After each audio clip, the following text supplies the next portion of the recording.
Hello दोस्तों, आज हम आपके लिए लेकर आए हैं बहुत ही मजेदार कहानी जिसका नाम है जंगल का रहस्य। इस कहानी को पूरा सुनने के बाद हमें कमेंट में बताना कि आपको यह कहानी कैसे लगी, और ऐसी और कहानी देखने के लिए हमारे स्पूकी टून्स को सब्सक्राइब जरूर कर लेना। चलो शुरू करते हैं आज की कहानी। जंगल का रहस्य। राजू और उसके दोस्त एक छोटे से गांव में रहते थे। उनके गांव के पास एक बड़ा और घना जंगल था, जिसके बारे में गांव वालों का कहना था कि वहां जाने वाला कोई भी कभी वापस नहीं आता। गांव में कई किस्से थे कि उस जंगल में भूत प्रेत और अजीब सी आवाजें सुनाई देती थीं। एक दिन राजू और उसके दोस्त मन्नू ने तय किया कि वे जंगल की सच्चाई जानने जाएंगे। लोग उन्हें मना कर रहे थे, पर उनके जिज्ञासु मन ने किसी की बात नहीं सुनी। उन्होंने अपने बैग में खाना, टॉर्च और कुछ लाठी डंडे रखे और चल दिए उस खौफनाक जंगल की ओर। जंगल में कदम रखते ही चारों ओर सन्नाटा छा गया। सिर्फ पत्तों की हल्की सरसराहट सुनाई दे रही थी, मानो कोई उनके पीछे पीछे चल रहा हो। रास्ते में उन्हें एक पुराना टूटा फूटा मंदिर दिखा, जो बहुत ही डरावना लग रहा था। मन्नू ने कहा, चलो वापस चलते हैं, ये जगह सही नहीं लग रही। पर राजू ने उसे हिम्मत दिलाते हुए कहा, डरने की कोई बात नहीं, हम बस थोड़ी और दूर चलकर वापस आ जाएंगे।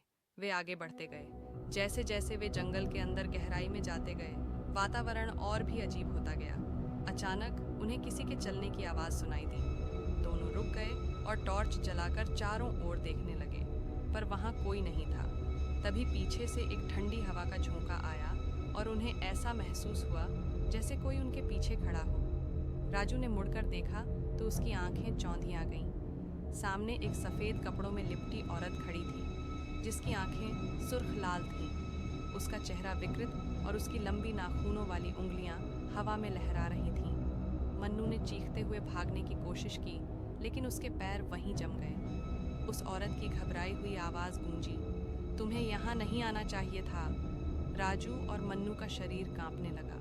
अचानक औरत ने अपना हाथ उनकी तरफ बढ़ाया और उसकी छाया दोनों पर हावी होने लगी। राजू ने मन्नू को खींचते हुए भागने की कोशिश की, लेकिन ऐसा लगा जैसे उनके पैर जमीन में धंस गए। चारों ओर अंधेरा छा गया। जंगल की सारी आवाजें एक साथ बंद हो गईं। दोनों के कानों में सिर्फ एक ही बात गूंज रही थी, अब तुम कभी वापस नहीं जाओगे। सुबह होने पर गांव के लोग राजू और मन्नू को ढूंढने जंगल गए, लेकिन वे कभी नहीं मिले। कहा जाता है कि उस दिन के बाद हर रात उस जंगल से किसी के चीखने की आवाज आती है, लेकिन कोई नहीं जानता कि वह आवाज किसकी है। तो दोस्तों, कैसी थी यह कहानी कमेंट में बताना ना भूलें, और ऐसी मजेदार कहानी सुनने के लिए हमारे स्पूकी टून्स चैनल को सब्सक्राइब करना भी ना भूलें। मिलते हैं आपसे एक और नई कहानी के साथ।